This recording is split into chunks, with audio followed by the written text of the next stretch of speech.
Oke, cerita horor lagi. Sekarang udah jam 2 pagi. Tapi sebelumnya gue mau nanya sama kalian. Kalian pernah punya pengalaman punya tetangga yang nyebelin gak sih?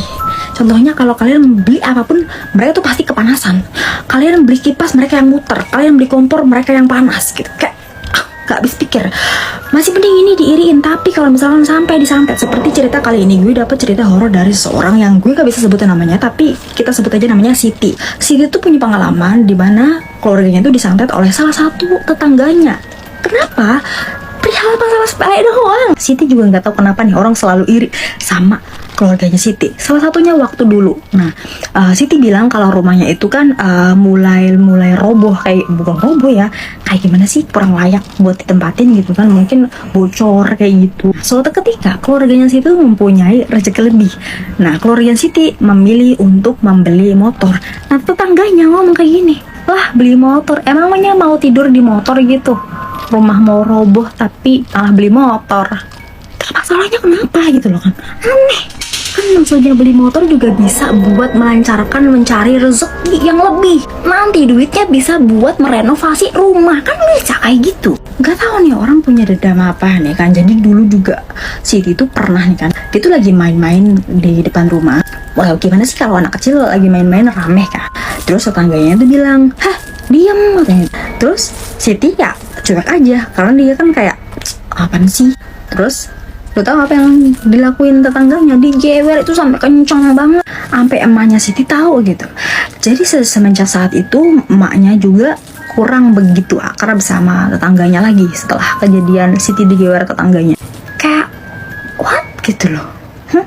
Kayak gini-gini juga sering gitu kan marahin adek gue. Tapi kalau misalkan ada orang lain yang marahin adek gue juga bakal marah sama tuh orang.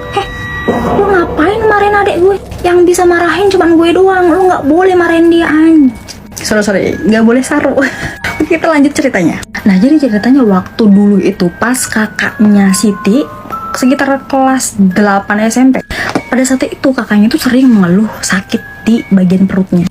Dan dia juga bilang kalau dia tuh nggak lancar haidnya. Pas udah ke dokter, ternyata dokter bilang kalau kakaknya Siti mempunyai kista. Habis itu kakaknya Siti tuh selalu rutin berobat ke rumah sakit, entah itu ke rumah sakit, entah itu berobat tradisional.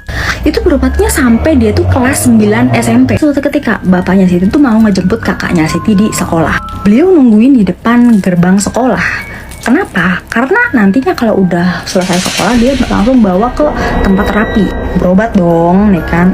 Malah kakaknya Siti itu pulang lewat belakang, jadi nggak nemuin bapaknya. Bapaknya pas pulang-pulang kesel dong, dia ditungguin kok nggak nongol-nongol. Ternyata anaknya udah di rumah, gitu kan. Mukul lah, jadi mukul bagian belakang, nah kan. Itu kakaknya Siti nangis sama keluarganya ditegur dong, bapak jangan gitu dong, jangan mukul-mukul anak. Si bapak bilang dong, enggak kok, orang itu kena tas doang, jadi nggak kena badan gitu loh. Terus kakaknya Siti tuh nangis-nangis di kamar, mungkin karena sakit hati ya. Tiba-tiba pas malamnya, ini Siti malah merintih kesakitan. Kakaknya Siti tuh bilang, aduh sakit nih. Jadi sakitnya itu pindah-pindah, dari kepala, dari dada, dari tangan, ke kaki. Pokoknya pindah-pindah terus nih. Kalau misalkan di kepala, di kepala tuh kayak berasa ditancepin jarum. Terus kalau misalkan di dada tuh kayak ada yang lagi neken-neken. Kalau misalkan di pipi kayak ada yang narik-narik. Dibacain segala macem, itu nggak mempan. Akhirnya ibunya Situ tuh manggil Ato itu bisa disebut dukun ya. Dibaca-bacain tuh sama Ato kan biar sembuh. Misalkan di bagian sini ini sembuh, tapi di bagian lain tuh kambuh. Udah diobatin sama Ato, rasa sakit hilang, tapi besokannya mulai lagi. Kalian masih ingat gak sih yang pernah rame lampor?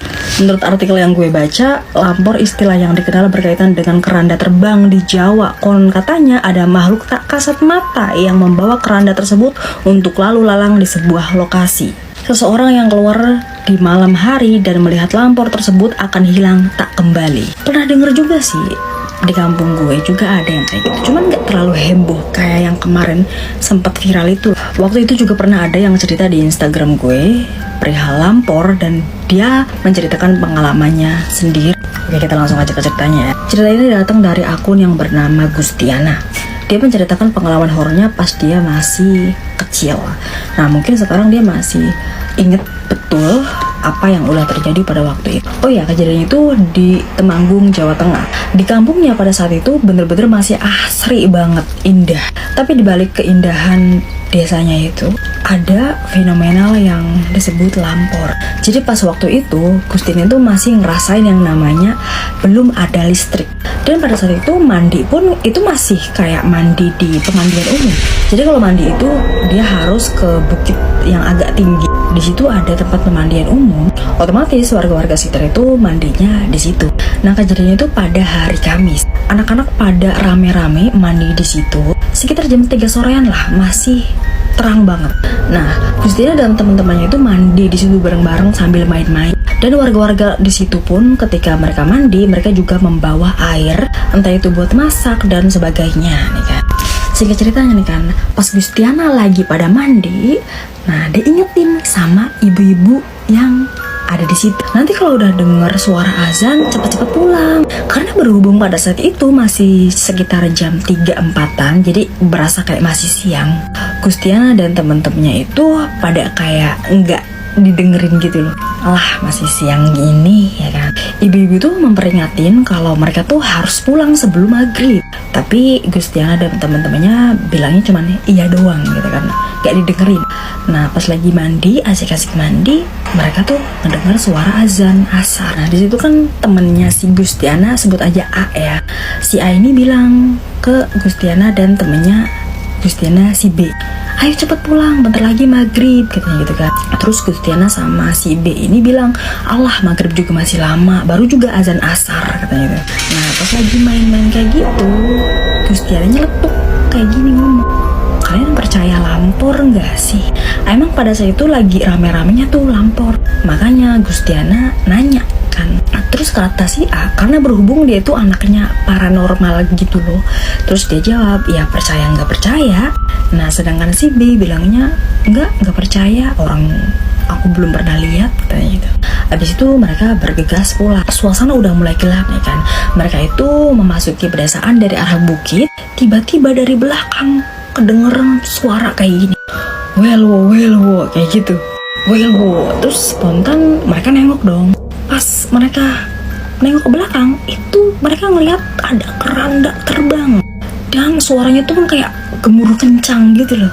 Nggak tunggu lama, Gustian dan teman-temannya tuh lari kencang banget. Dan kerandanya pun itu kencang banget larinya. Jadi kayak berasa mau mangsa mereka. Nah, pas mereka lari, mereka tuh ngeliat ada pos ronda. Jadi kata orang tua itu, katanya kalau misalkan ada lampor itu kita tuh harus ngumpet. Jangan sampai kita ngeliat lampor dan jangan sampai lampor itu ngeliat kita. Dan mereka bertiga pun ngumpet di kolong pos ronda.